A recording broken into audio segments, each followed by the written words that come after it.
I rise in opposition to this legislation. Wildfire is a national crisis that we must confront immediately. Tens of millions of acres are overgrown and unhealthy, but this bill won't meet those challenges or provide the Forest Service with the tools that they need to combat this threat. The Forest Service has already announced a strategy to treat 50 million acres.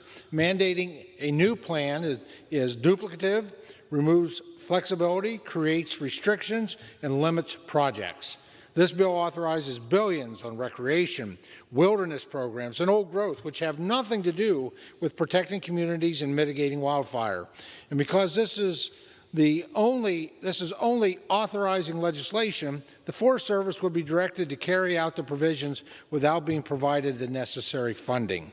Additionally, there are none of the much-needed regulatory reforms that would allow the Forest Service to increase the pace and the scale of restoration and wildfire mitigation.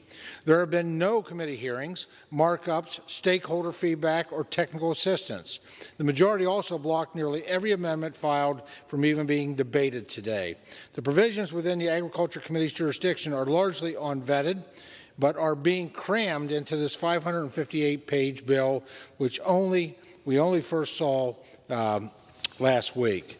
And Madam Speaker, let me just say on the issue of firefighter, I served as a state certified firefighter. So on behalf of my brothers and sisters, I appreciate what they do.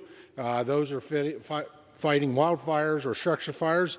But I agree with the ranking member here. The Forest Service own words have said that they were going to have to lay off more than 610 wildlife firefighters because of this bill.